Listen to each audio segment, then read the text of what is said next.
Fire Radio.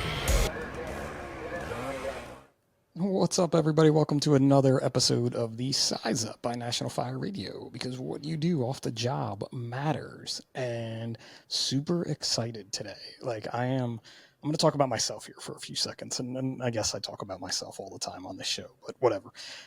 I'm excited. If you've listened to the podcast, you know that my son Declan is like a Lego master. Like, the kid just built the Hulkbuster Iron Man guy. It's like 2 feet tall. If we have another earthquake in New Jersey and that thing falls, I'm going to feel so bad for him because of the amount of time it took him. I feel like it took him longer to build that than the Eiffel Tower. So just if you're a Lego fanatic like he is.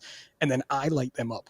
And that's kind of part of my own mental little bit of therapy, is taking them apart and putting the lights in and all these things. However, today, Mrs. Pip bought me a Lego that I've been begging for since I saw it was coming out. And it got released today, and it's already on back order because we didn't stay up till midnight like the Lego freaks out there. And no offense to any Lego freaks, but I'm so excited.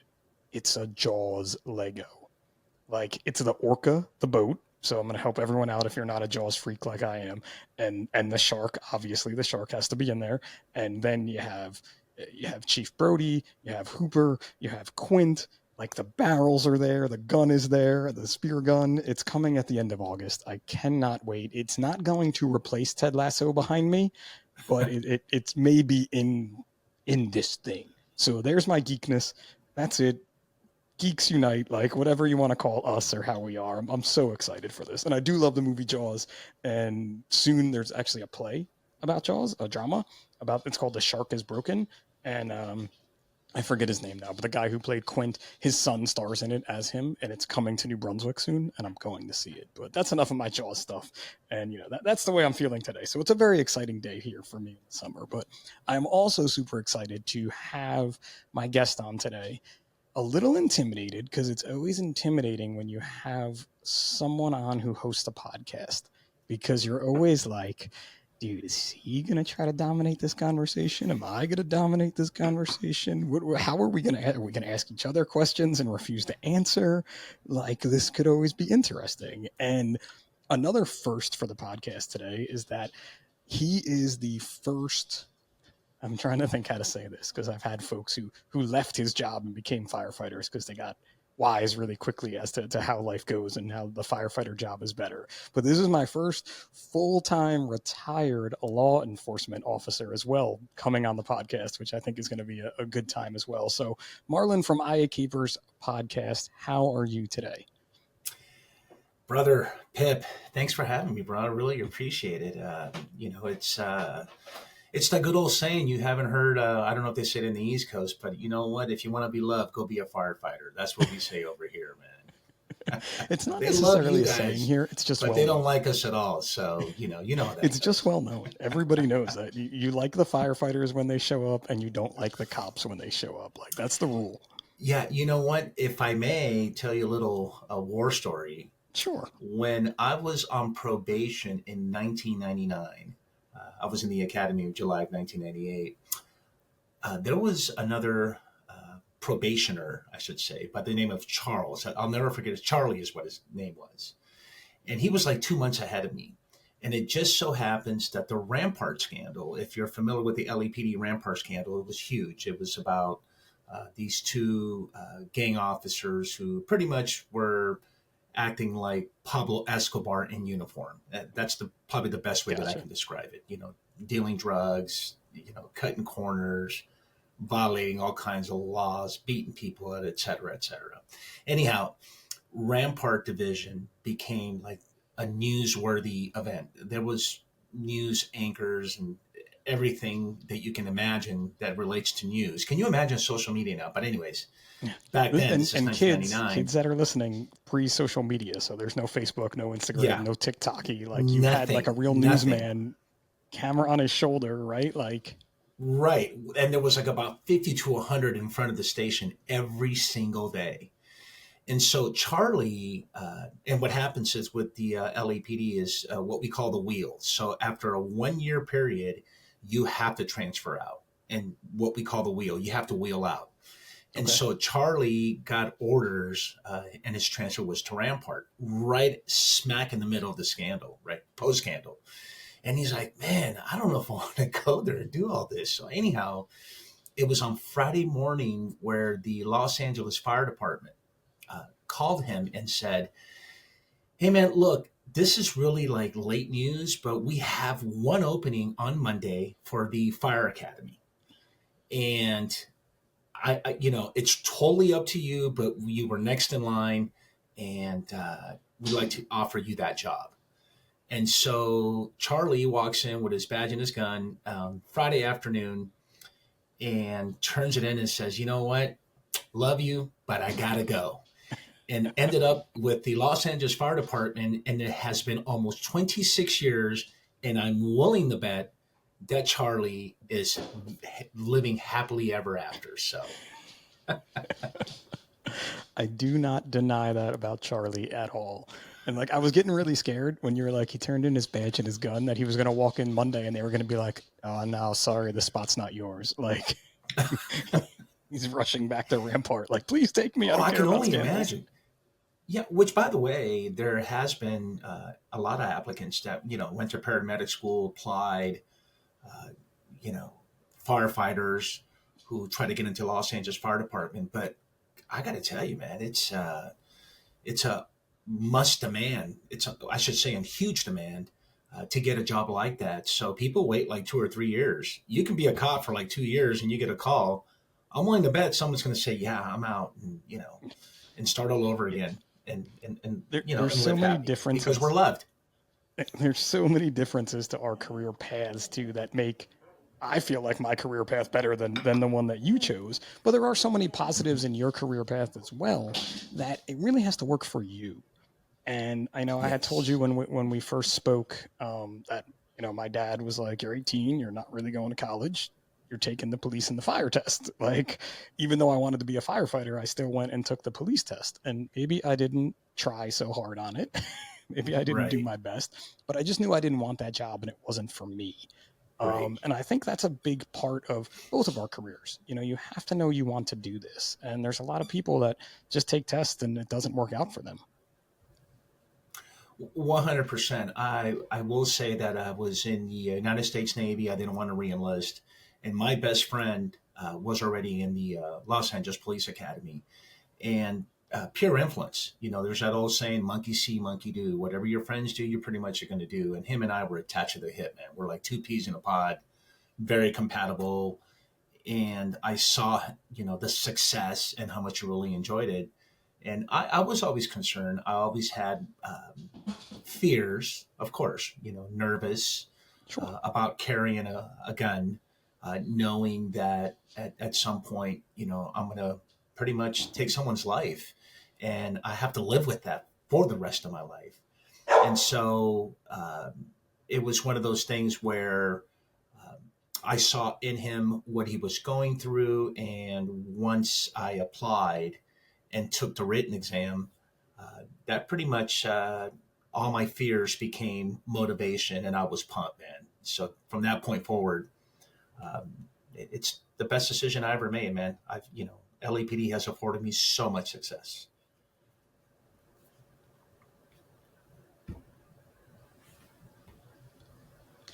Sorry about that. I had to put my dog away. So go ahead. You were saying like you saw what he went through is kind of where I had to walk away. Yeah, no, and from that point forward, my fears. Once I took the written exam, all my fears became just motivation, and I was pumped, man. I really wanted to do this, and I got to tell you, man, 24 years later with LAPD, I've been retired for two since July of 2022. It has afforded me so much success, and it's the best decision that I've made. So, But so here we are. but those fears, right? Those fears that you're talking about, they're Mm-hmm. real, dude. Like, and you need to have those in my mind if you're going to be good at an emergency services career. You need to have those thoughts. You're again, firefighter police thoughts a little bit different, and definitely something that crossed my mind was how am I going to carry a gun and possibly take someone's life? Whereas Yeah. now my fears as a firefighter still going to 20 plus years in this is, am I going to come home tonight? What decision am I going to make today that is going to affect me, is going to affect my crew, and is going to affect the people I'm supposed to be helping? 100%.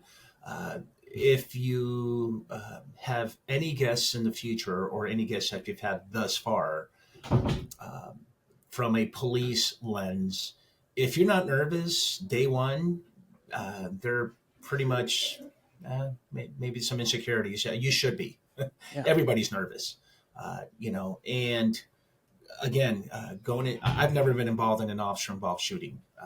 Thank God, right? The blessing. However, it's similar to as a firefighter. Who wants to go into a burning building to save lives? That's yeah. You should be scared for your life. It's scary as And the hell. other thing interesting about firefighting too is, and maybe you've heard this, or maybe you had these fears or concerns, was lifetime span, meaning when you're around smoke and inhaling, you know, as inherently from the dangers of the job, because you're constantly going to fires or smoke, it reduces your lifetime span. By, I don't know, 7 or 10 years is what I heard. I'm sure there's studies and research to show otherwise, but that's also a fear and concern for a lot. I don't know if you've gotten that in your profession. I mean, for sure. And when I got hired, those fears were there, right? We had this smaller retirement type time where you would retire and it was like a 5 to 10 year lifespan. And they were kind of trying to figure out why, I guess was a good thing at the time, 20 years ago. And I Mm-hmm. got really big into fitness and promoting wellness, health and wellness and things. And, if you Right. keep yourself healthier now, it's going to be better. But over that time, I learned so much more about the effects of sleep deprivation, about the Mm-hmm. effects of stress that we talk about. And it's the same in the law enforcement and the stress that people didn't even know they were dealing with in the 80s and the early 90s, I don't think. That wasn't a thing. And now, I mean, I just told somebody yesterday, we had another post incident stress debriefing. I feel like we've had more, let's say, in the Mm-hmm. past 3 years than in my first 17 Yeah. because we're caring so much more about what these, I'm going to call them kids, even though some are not much younger than me, but the new folks, Right. the kids are seeing, which is such a good thing because no one tells you that. Like when you were following your friend out of the Navy into the LAPD, you were like, oh, he's having a good time. It looks like a good job. I can help people. They don't talk about the things you see and you remember, right? Oh, 100%. Definitely, I felt empowered, somewhat entitled. I didn't, you put on that uniform and people open your doors, and you feel like a kind of like a rock star, Sure. Superman. And I never thought of mental wellness. I never thought of PTSD. Uh, Little did I know that a lot of my experiences and the things that I saw um, would affect, my career, my personal life. In 20 years of working 6, 7 days a week, massive amount of overtime, pretty much got me a divorce and time away from my daughter. And so if I can take back my time, I probably would have done um, different in terms of balance. That's what I Sure. would have done different. But you said the Balance it word. out where you have uh, playtime, and just take care of yourself. Like you said, man, you and I were talking. What do you do off duty to kind of take care of yourself? You know what? Before I came on the job, I surfed a lot, bro. Surfing was huge, and I'm a big soccer dude. I'm a soccer. I mean, I was born with a soccer ball. I was born and raised in Peru, and in Peru, soccer's a religion, bro. And so those are my escapes, that I have to have. But those were things that probably 20 years ago, again, you didn't even realize they were escapes, No, right? Like, and no, you didn't know you needed them either, which correct. I still think is this amazing evolution that we have in our career is trying to tell people you need these things. Because you said that magic word, you said overtime, right? Overtime is like, Yes, dude, give me time and a half to come do the same job. Like, I'm there. Sign me up, right? yes, Especially when you're new and you want to be there. I mean, I don't want yes. to say it sounds really shitty to say that because I still want to be there. I want to go when it's my turn. I don't necessarily want to be there more than I have to be there right now. But when I was young, That's dude, give me some overtime. Maybe I'll catch a job with another shift and see how they work, or I get to go to a different house and work, right? And like and it's time and a half. So when your initial salary, so I got hired in 2004. So Uh huh. 26,266 was my starting salary. I have no problem saying that to anyone. Right. So when you can make time and a half on 26,266, you were there. Totally. I think my starting salary was around there 56, not even 60 grand a year. Well, that's a little And disparaging, I would say, on the West Coast to the East Coast, but I will say West Coast firefighters make way more than us too. So let's oh just no, go with yeah, we that. make no 100%. There is a city by the name of Torrance out here, which is in the South Bay, like towards the beach, where at one point you can come and log on and work patrol for double time. And I think in 1 month they said, you know what, the hell with that, let's do triple. Oh my You God. can come in and work triple time. The maximum amount of hours is 16. All you got to do is just show up, tell the watch commander, and you know what? Go log on, man. Suit up and log on. And we are thankful for you being here. But yeah, I would say this though, and I don't know how it goes with in your profession, but supplemental income is huge to cops. I Sure. don't have any data to or the research in front of me, but I'm willing to speculate that I don't know, maybe 60, 70% of the force uh, depends on supplemental income. That's Yeah. just I that's think what we we all do. do, right? We all work two jobs or we all need that over. I mean, listen, triple time, I'm going. Like, what do you need, man? I'm there. Call me right now and I'd be like, yo, Marlon, I gotta go, bro. And they just offered me triple time. I'm peace out. We'll pick this up. We can start conversing another day whenever you want, right? Yeah. Well, the interesting part about that, the triple time or double time working patrol, I've never. It's a buddy of mine who told me about it. I had a post management course, leadership course that we had to go through a month with other departments. And when I was a lieutenant for 1 year at Cal State University before I called it quits last November. But that's another story. But what I didn't ask him is how many people actually signed up because you'd be surprised. There is that burnout. It goes to your Yeah. point. We don't know any better. We just are like robotic in a sense where, man, there's overtime. We got to chase the carrot, man. We got to get it.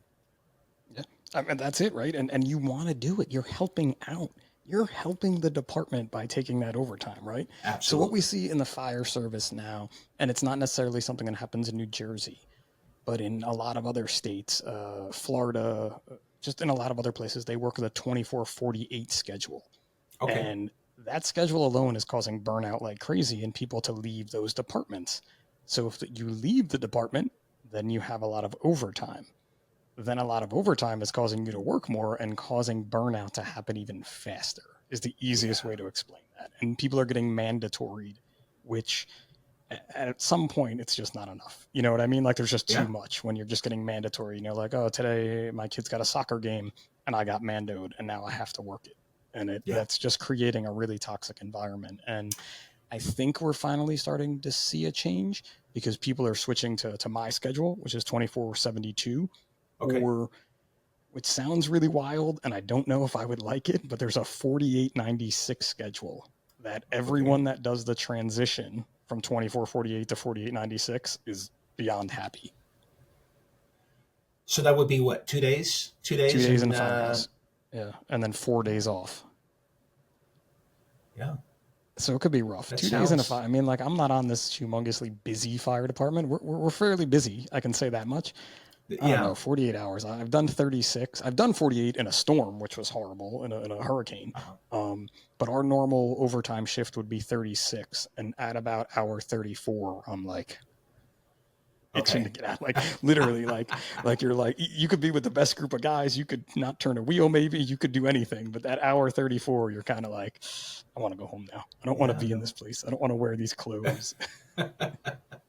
Totally, totally. And you don't want to risk what could happen in those last hours, right? Because you're like, you're just there. Like, I can No. just get out of here and skate. I don't want to be on a 5 hour fire. Yeah, you're right. At the 11th hour, next you know, you get a call, and oh, here you go, and you stay an extra 5 or 6 hours. Absolutely. Yeah, Yeah. we can totally relate And to that. it's not fun. But all these things, right? They come into play when we talk about these careers. And I know what I'm trying to do when I talk to new people that are interested in this career is I lay it all out there. Like it's the best job in the world, but I'm going to tell you about all these other things that they don't put on the poster. You hit you hit the nail in the head, bro. Spot on. We spend so much time talking about how bitching and how awesome this career is, but what we don't spend time is, hey, you're going to be working holidays. You're going to be waking. You're going to be working graves. There's this. You have to know the law, and you got to keep studying and keep training and keep getting that experience for you to be a very well-rounded police officer. And we don't. That there's a crisis nationwide where we don't have enough applicants. Not enough people want to do this profession. This is us in the police, and it's kind of like the way I see it. It's a recipe kind of set up for failure. Meaning, if you're working overtime 6 7 days a week, right, and we're asking you to be familiar with all new laws, your use of force laws, your peace officers bill of rights. I specialize in discipline, so I have a lot of.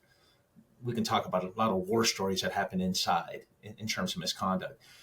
With that being said, where do you find time and the balance to be with your family, and yet uh, take a training course for you to be familiar with the most updated laws?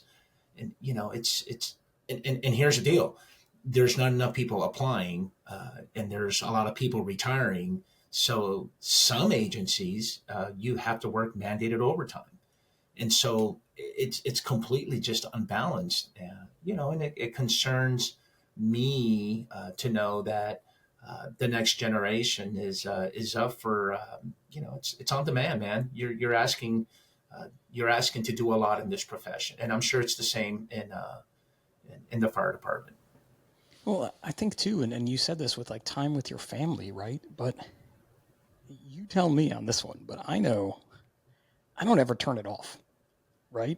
I'm a Yeah. firefighter 24 hours a day, 365 days a year. So we're driving down the street and I see smoke and I'm like, oh, is that a fire? Like, am I going to Yeah. drive past a burning building with no one at it? I'm also a paramedic, an EMT.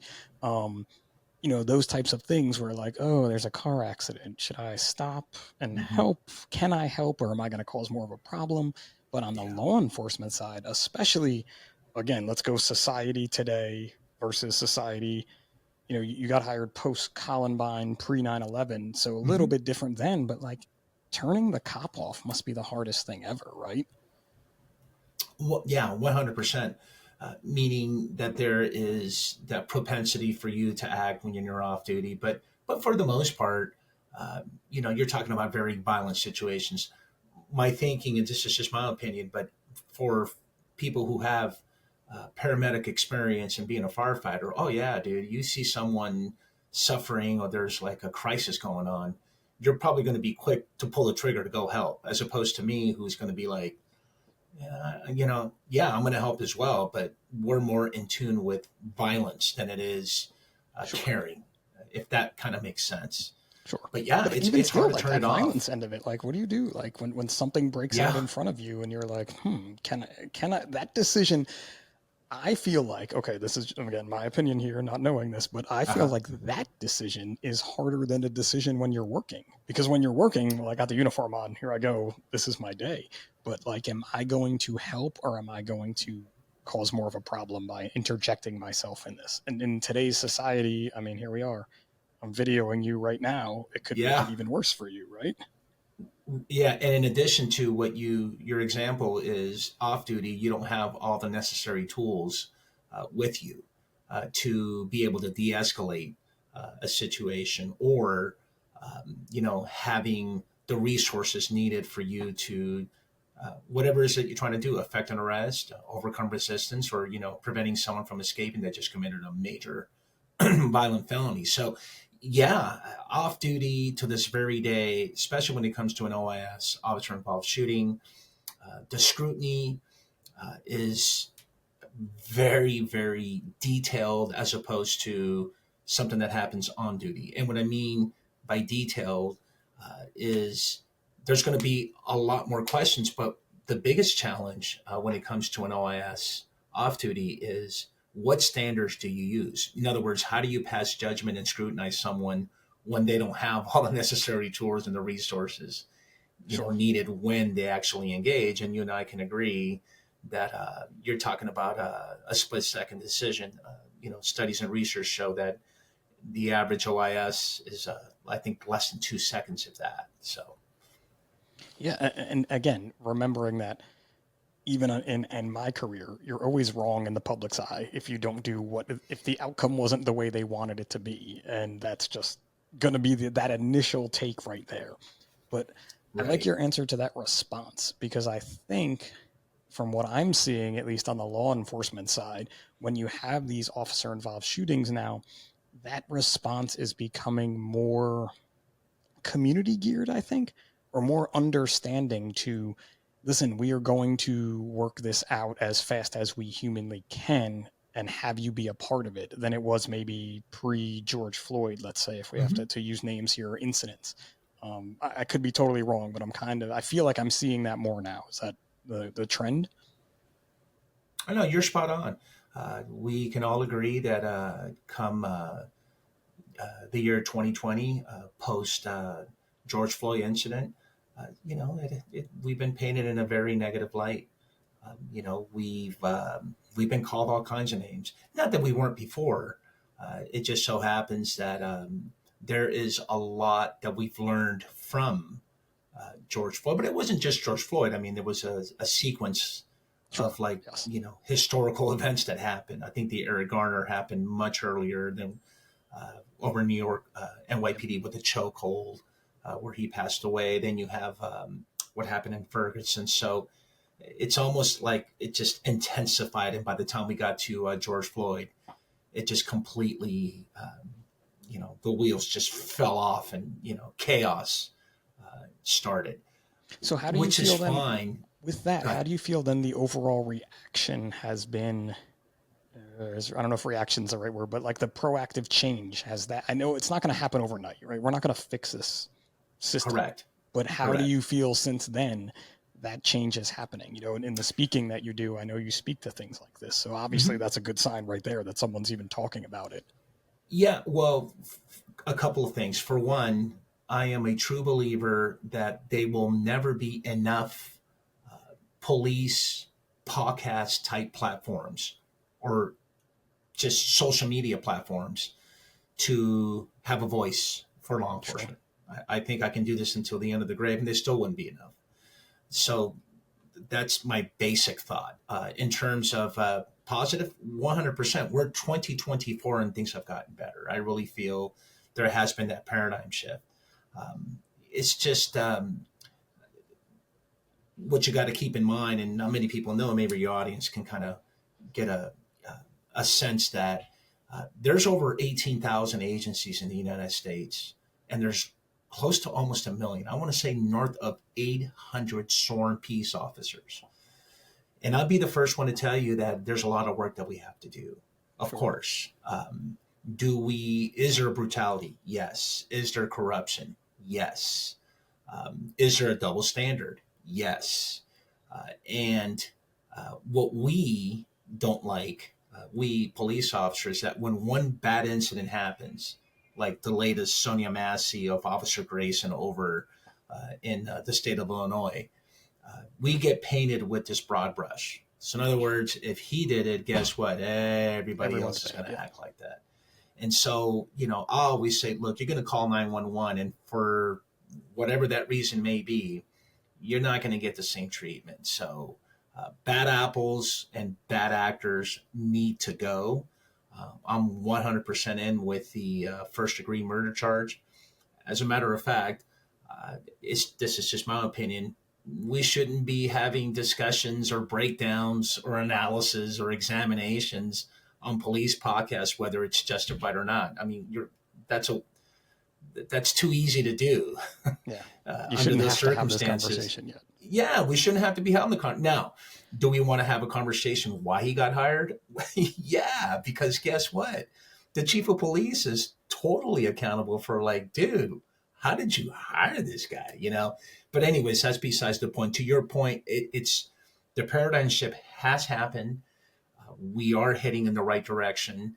And hey, man, you're always going to need us. And I just hope that encounter or that contact with the police is going to be a positive one more than it is negative. And that's such a big thing. It's right. It's that encounter. Right? It's so hard to judge. Listen, I've had bad encounters with police officers. I've had good encounters with police officers, both on and off duty. And you can't always judge that. I feel like I've had people who've had the same with me, while I'm on duty. We've had a bad encounter, and it just matters how you Mm-hmm. walk away from it. I'm much more cognizant these days at my rank and the position that I'm filling in for right now a lot Mm-hmm. as to how those encounters go and how I leave them. I think that's the main thing, right? When we start with someone, it could be really bad, but let's leave it on a positive. And I could be wrong, I could be right, you could be wrong, you could be right, whatever it is. Let's just leave this on a positive note. And when it comes to the law enforcement side, I'm hoping that's the side most sworn officers are trying to do these days. Yeah, and here's the deal. I always felt that, and I worked media for a little bit in LAPD. I was a public information officer, not for long, but I always felt like for every negative contact that we're pushing out to the public, we should be having two or three positive ones. Sure. But we don't do that. We don't do a good job of that.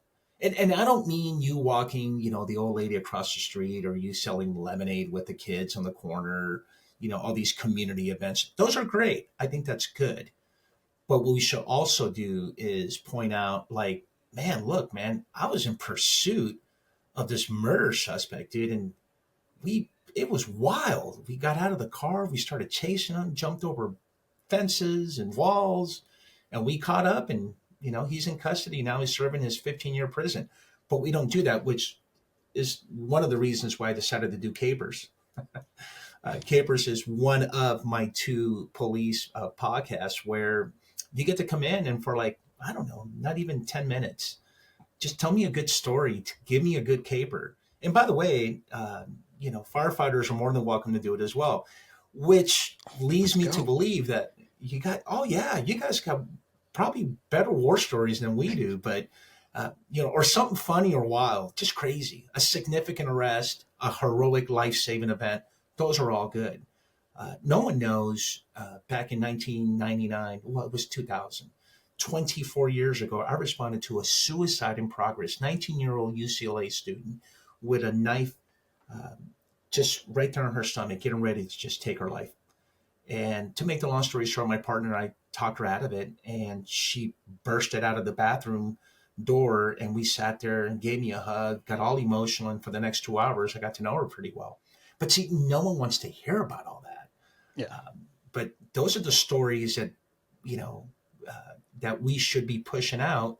So not only do you get firefighters and police officers to just watch and listen to Internal Affairs State Police podcasts, but now you get capers, which, by the way, the word caper is a police jargon. It's a police term. No one really knows, the word caper before you came on the job, because I don't know how it is in with firefighters, but we'll say, "Hey, man, tell me about that crazy caper." "Oh, bro, let me tell you about that caper I got into yesterday."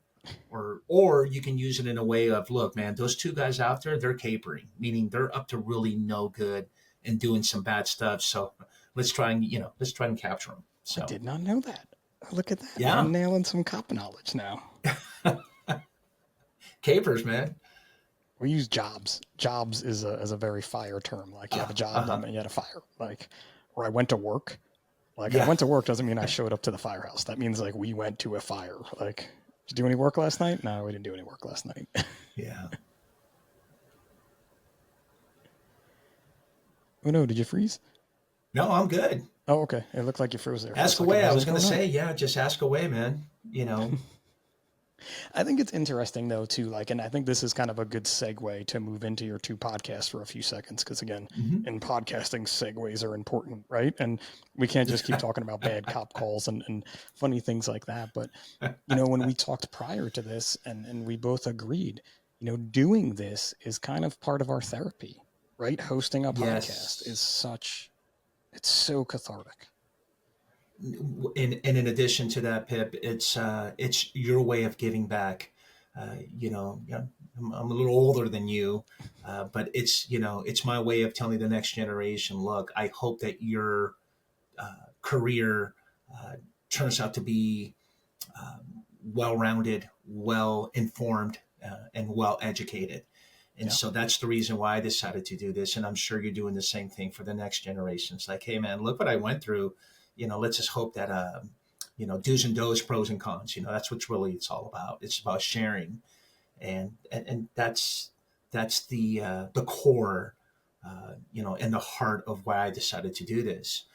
Internal affairs came about because I have about I want to say close to probably 15 years, ever since I became a sergeant in 2008 when I got promoted, in 2007, I should say. Back in 2008, I got into discipline. And so I did a tour in internal affairs. My internal affairs in the LAPD is completely different than the entire nation. Uh, Basically, when you're brought up on serious allegations of misconduct, whether it's false statements, misleading statements, perjury, just think of like the most egregious, horrible stuff that you did off duty, which is what gets you in trouble the most.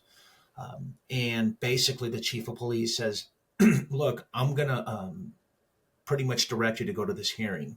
It's kind of like a tribunal, low key civil trial. I'm recommending removal, termination, but I'm going to leave it up to a 3 panel member to pretty much decide your fate. And so I did about 30 plus of these hearings where I gained a lot of knowledge. So call it what it is. I prosecuted cops for serious Yeah. misconduct. And fortunately, because we are a big agency and a big machine, in LAPD, they also have officer representation section, which is pretty much being a defense rep, which is kind of like your union, uh, where they have representatives come and pretty much rep you when there is an IA or whatever the case may be. In LAPD, we actually have a full blown unit, which is your full time job. And so I love defending cops so much that I did 2 tours, you know, because I be the first one to tell you, and I'm sure you can agree to this, is that two things. One, we always do it to ourselves. We eat our own. Sure. And two is, you know what? We don't always get it right. We don't. And so what I've realized is this is a bit taboo. There's a lot of things that happen at a firehouse. There's a lot of things that happen within a police station. Uh, that's a bit taboo. No one wants to talk about when they get in trouble. No one wants to talk about when you got a DUI, or when you went to a call and you were just acting, I don't know, like a fool. Yeah. Um, or, you can only imagine. And so, having, in addition to all that, I teach for a Savage Training Group an internal affairs officer involved shooting investigation course. And the light bulb just hit last November where, like, you know what? I spent all of 2023 teaching, and all the conversations we're having in class, they're so good and so rich. Why can't we put that on a social platform and make it happen? So I chose YouTube, and I got to tell you, man, a lot of these conversations, the way I describe it, is rich in content. Not only do you get to share an IA story, but we get to know you, the only different than I'm doing here with you. But more than anything, it's contrary to the name of it, because people think that, oh, well, Marlon's just an IA guy, which I'm trying to brand myself because I am the IA guy. Because you are the IA guy. Like, you have to I be am the the IA IA guy guy. now. But I give you a platform where you can tell your story without any command staff scrutinize you, one, or without any media editing, to their favor or whatever, uh, you know, they want to drive their narrative. So it's been good, man. And I mean, here we are. getting Go ahead. storytelling is so important, right? Yes. And people learn from stories. You know, I watch my older son more than my younger. My younger more on YouTube, my older more on TikTok. And they're learning things from these quick clips that sometimes I'm like, oh my God, I don't think I knew that till I was 26, or I just learned that today. I was today years old when I learned Yeah. that, right? That you just learned from this Yes. clip. And I feel like in the fire service, we've always had storytellers, and it's something that Jeremy does so well on the main podcast on National Fire Radio is that storytelling, and Hmm. he pushes it so crazy because you learn so much from listening to others, and you can have Yeah. officers that are like, I was almost in that situation once. And the person on your podcast may be saying what they did wrong or right. And the other people are learning from that. So when they're in that situation, they're going to be better. And that's just as important as reading these books.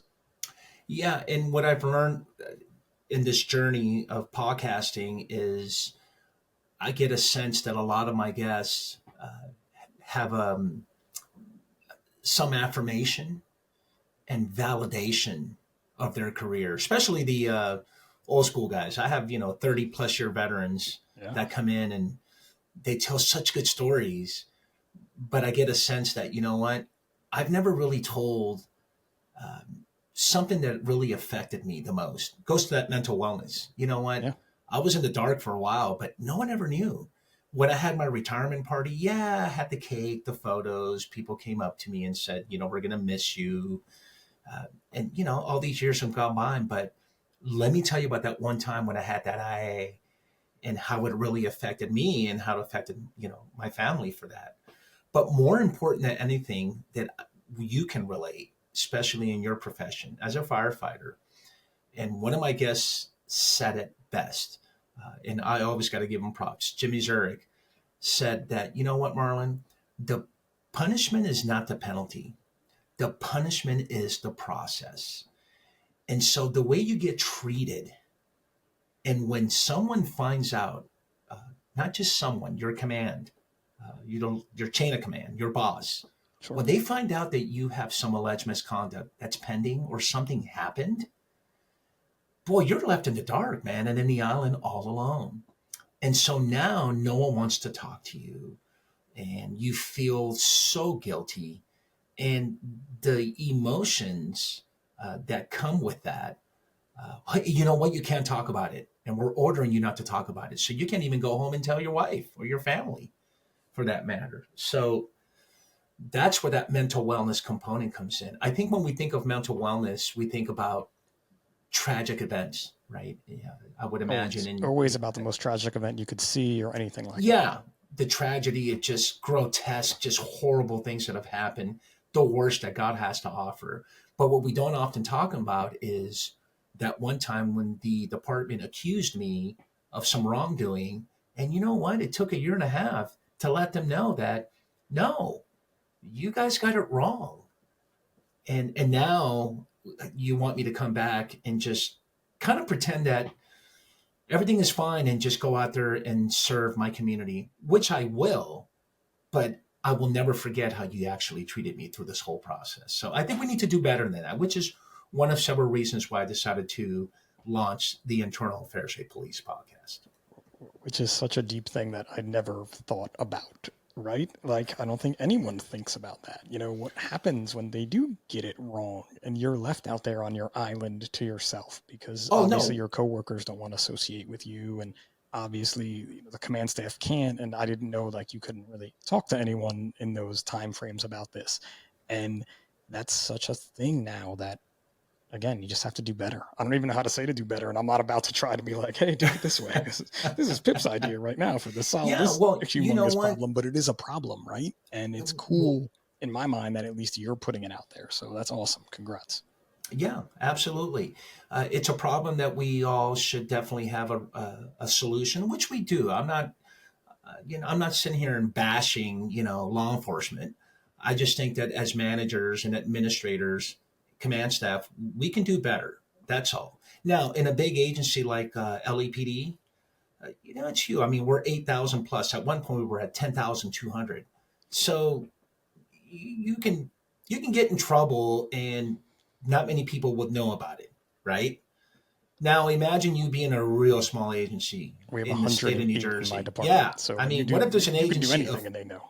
well, not only exactly, if you're an agency of 50, guess what? Everybody knows.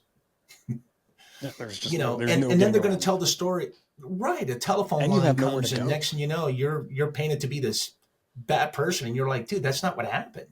Right? In the LAPD, you could go to a place that no one even knows your name or knows anything about you, Exactly. so far away from where this incident happened, whatever. It's like a brand new Yes. fresh start, right? Where in a smaller Yes. agency, I can't imagine how that could go.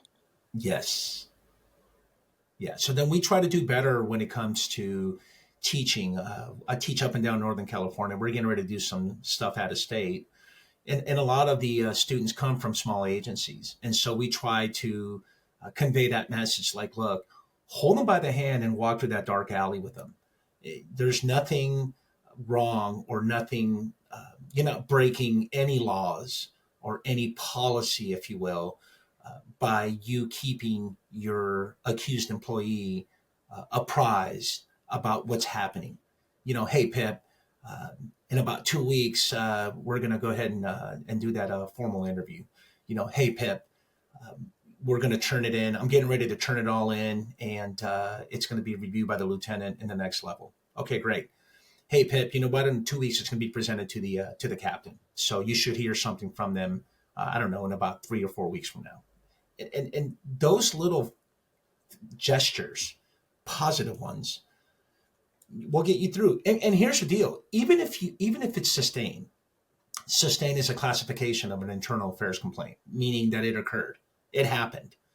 So if they frame an allegation that you neglected to do something, and you did, and it's sustained, you already know that okay, I'm going to take a hit for this. I'm holding myself accountable.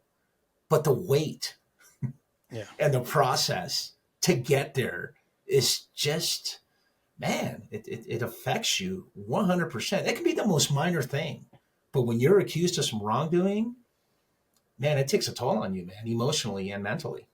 Wouldn't you agree?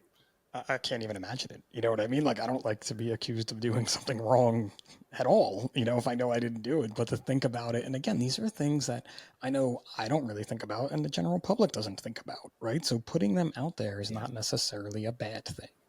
And that agreement that, listen, there are some just bad apples, like you said it before, and we're trying to deal with them the best we can, just like anyone else, anywhere else would. Yeah, no, 100%. And let's keep in mind also that the population of the bad apples and the bad actors is a very, very small fraction. It just takes so much of the limelight. Oh, 100%. It sticks out like, like what they say, like a sore thumb. Yep. It's out there. That is just it's just another thing, Yeah. but it's so cool that's what you're doing with the podcast, and you keep on talking about LAPD and LA, and I Mhm. can't not think because my son actually said it last night because we're in like Olympic frenzy right now. So this Yes. will come out in a few weeks, but right now as we're recording, it's week 2 of the Olympics, and my son was like, I want to go to track and field when it's in LA. And I'm like, oh man, that's gonna be so crazy out there. But are you like in Olympic frenzy right now at all, or? Yeah, no, I'm getting ready to, yeah, I'm looking forward for the men's basketball. It's just, I got to tell you, man, talk about a deep squad. I believe Dwayne Wade made a comment about this is the deepest squad I've ever seen. You know, you Yeah. start your starting five and you still have Jason Tatum on the bench. Like, hey, dude, I'm the MVP and I just don't win a ring. What about me, And I can't and start. Joel Embiid. And I mean, just that is exciting. The track and field, super exciting. I just found out now surfing. Gabriel Medina won. Yeah. Oh no, Yeah, Olympics yeah. is great, bro.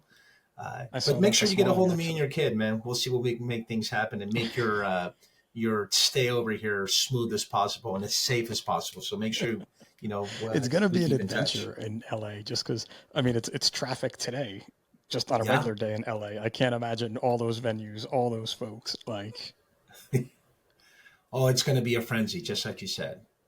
we're getting the World Cup here in Jersey in 2 years, and that's actually the final game is being played here. I'm pretty sure, and luckily it's north of where I work, north of where I live. But like Yes, it's gonna be a debacle. it is. And that new stadium that they're building in New York is going to be phenomenal. You Yeah, know, but that's not for the World Cup, is it? I don't think. I don't know. That's for No. the NYC. Yeah, that's going to be for the New York City club once that Yeah, goes, the which New York then will City make the club. Red Bulls allegedly a New Jersey club, which we'll see if that actually occurs or not. But, Yes. just that influx of people to LA, to any area, is Oh just, man, no one can handle it.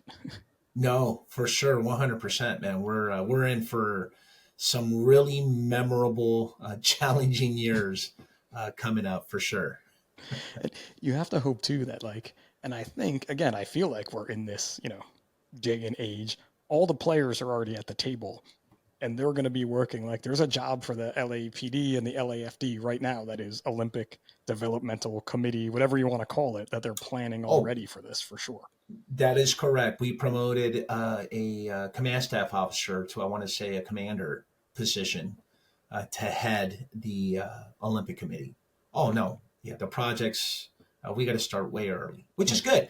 That's what we Yeah, should it's do. We definitely should good, start. right? I mean, it You, seems you like never want to Paris is be. kind of going off. They had a couple of glitches there in the beginning with a few different things in the Yeah, subways and stuff, but from what I can tell, it yeah. You seems never as want to though be unprepared. they've squared it all away, let's call it.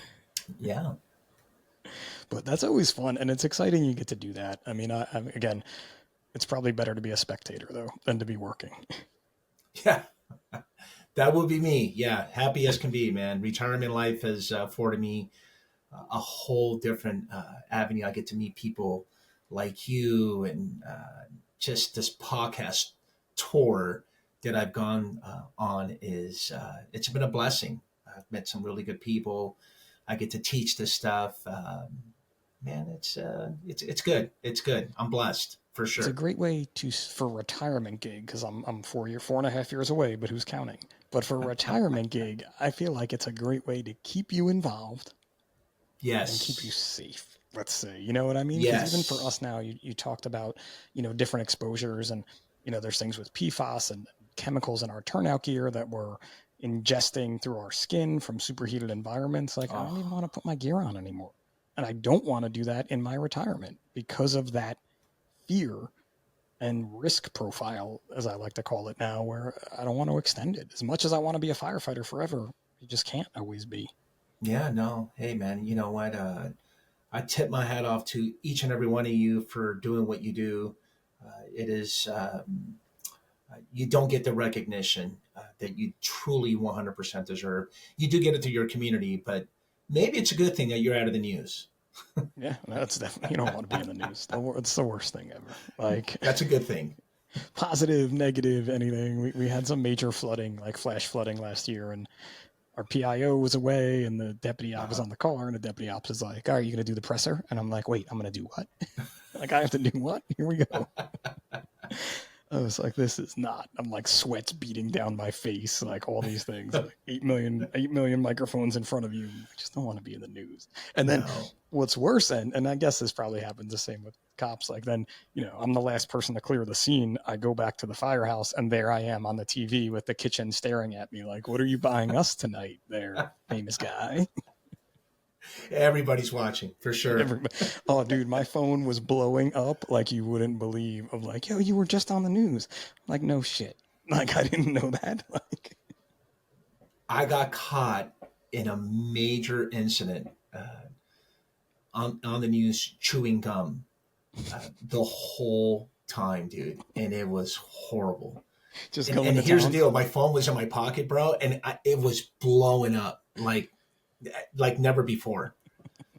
And of course, I get back and I'm looking. They're all, "You were chewing, God, you look so unprofessional chewing gum."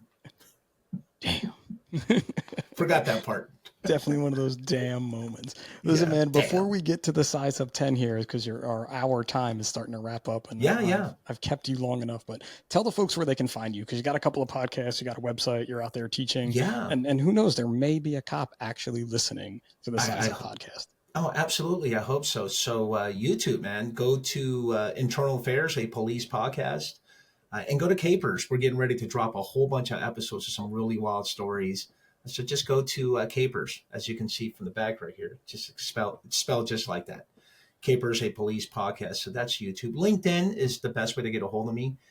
Marlon Marachi, Marlon, last name Marachi, Marrache. And of course on Instagram, it's IA underscore caper underscore podcast. So Us, that's where you us can late in find the me, man. game And I Instagrammers appreciate with our that. underscores. That's how you know Yeah. I know they we're do not the OGs. underscores. Yep. What's that? They always have the underscores there. You can't put it That's all because we're late together. in the game, man. When I made Yeah, 555 Fitness, we there were no such things as underscores. 12 years ago, man, I yeah, owned we're that. late in the God. game, dude, Yeah, for now we're sure. like, even though the size I've got made 5 years ago now, 4 years ago now, whatever it was, I still had to use underscores. We're late in the game to the IG. Yeah. And if anybody has any questions regarding discipline, please get a hold of me, dude. Which We again, can put in all the that fire stuff on service your too, chat. listen, we have disciplinary panels, we have rules, we have Oh, people that break those rules. So I think yes, of having an course. expert like you on that level to just be an outside influence to help, because we Yep. don't always have the answers, man. There could That's be, me, dude. I know for a I'm the fact IA there's been guy. a You few know, folks reached send out me to me that with IA and questions. I'll tell you if it's, yeah, send me that IA and I'll tell you if it's a good one or not. So, Yeah. yeah, I've for had people sure. from other that I've met just on this journey, like, hey dude, have you ever had this happen to someone in your department? And Yeah. I'm like, I got nothing for you, man. Good luck. Go with God, friend. Like, they did what? And how did they do that? You see it more Yeah. in the departments with paramedics. And in paramedicine, Yeah. there's way more just that area. But you're like, Yeah, of course. You're exposed way yeah, more. 100%. I can only imagine. yeah. It's a whole that's a whole different podcast. Maybe we'll get onto that one Yep. other day though. So Yep. We sure will. awesome, man. So you ready for 10 questions that are supposed to be fast and never go fast? Let's go. All right, here we go. Beach or mountains? Oh, beach. 100%. But so prior we talked, and I used my entourage Johnny Drama knowledge though that Marlon's in the valley, so he can go beach over some mountains and mountains over some other mountains, right? That's me, dude. 25 minutes away from each one of those locations. Just make sure if you're in the valley you have a towel and multiple gallons of water in your vehicle because it's really hot there, as per Johnny Drama. Definitely be hydrated for sure. Yep, Night out or beach. night in? Which one are you picking? Night out. Nice. I Still up gotta there, I gotta buddy. have my old fashioned to go watch a sporting or a UFC fight. Okay. Nice. You and my wife would get That's a along though. good She's a one big though old because fashioned 50 fan. 50% like, yeah, I gotta have an old fashioned, bro. All right. How about a movie everyone needs to watch? And the watch. End of watch. Oh, that's a good And one. the That's a good watch. one. Yeah, In and the my watch head, I is a was like, must. please say colors. Please say colors. Colors too. Well, that's a classic, bro. But and the watch, man, that first scene. Let Yeah. me tell you something, bro. That first scene depicts exactly what it's like Really? when you're with your buddy in the car. We call it shop talk, and just that pursuit going through the out. I mean, going throughout that. That's a caper. There you go. That's a hell of a caper right there. Nice, nice. So yeah, and a watch for sure. God, there's so many, too many to think of, but that just popped in my head. I'll take And it, a man. Go watch. go with the cop answer. You can go with the cop answer. I'm the cop Yeah. podcast guy. It's fine. All right. Cross country road trip. Who is your celebrity co-pilot, living or dead?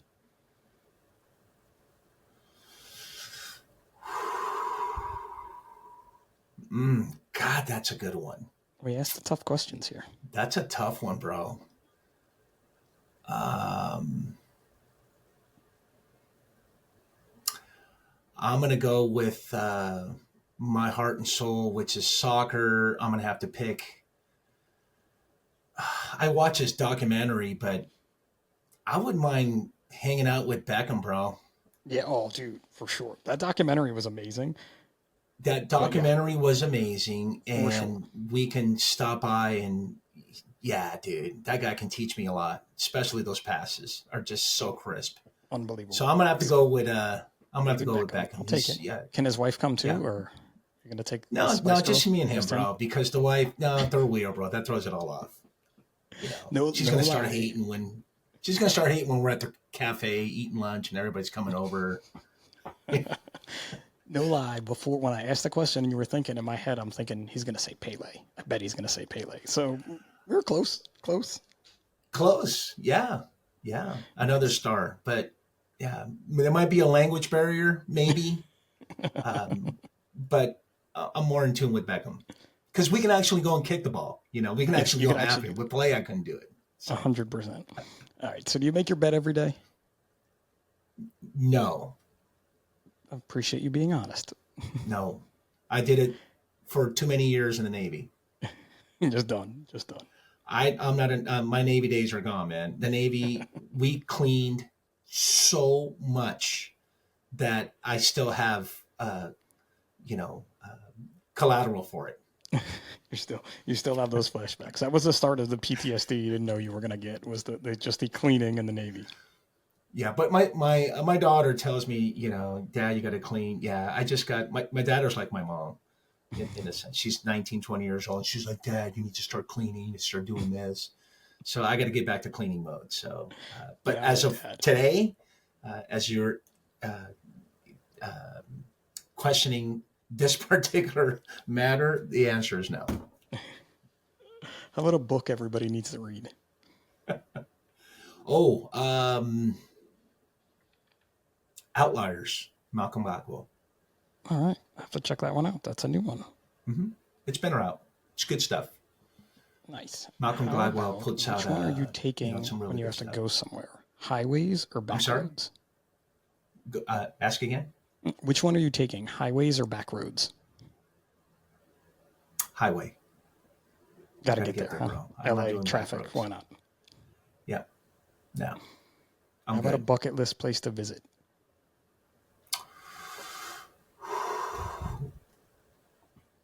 Oh, Bora Bora. I got to do it. Very nice. Water bungalow, 10 days, no phone, no nothing with my Oh girlfriend. man, I got to go. I mean, It's a must. 100%. It's a must on the bucket list. So, Someday I will be there as well. So I'm yep. not even going to ask number 9 because the answer is just football, I'm sure. Over What football, like, sports? yeah, What's the question? it's football or football. Which one are you picking? Well, no, I mean it's football all the way. But we're Americanized, bro. It's soccer. It's definitely soccer in America. All right, last Yes. question for you. This is a tough one. The Mhm. best advice you could give to your younger self. Be patient and be flexible.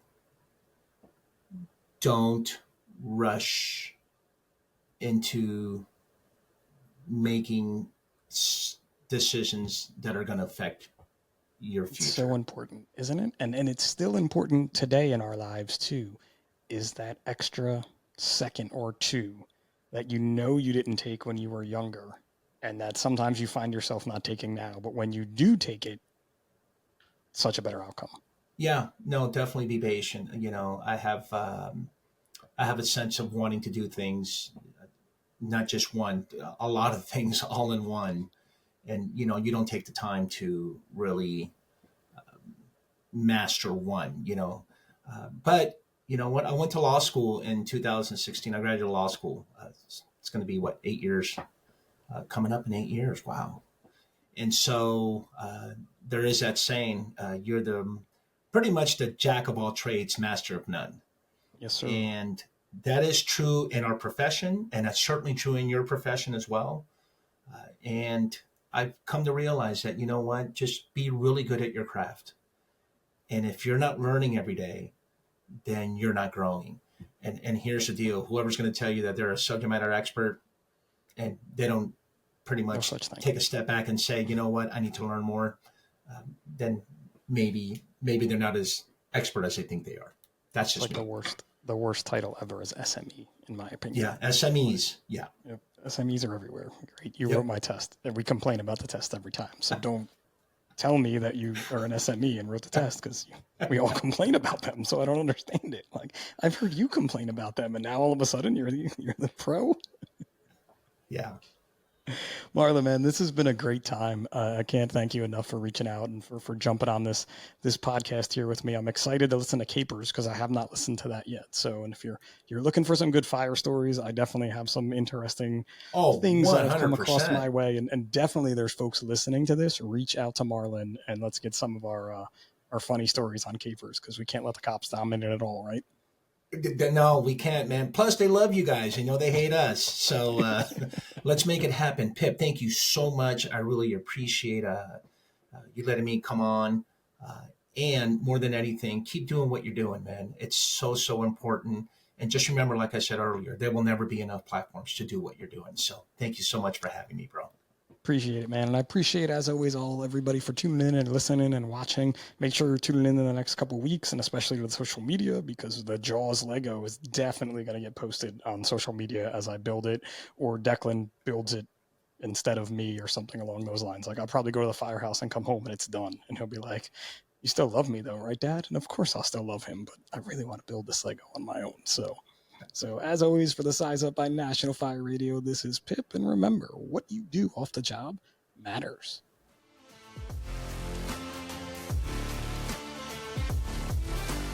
National Fire Radio.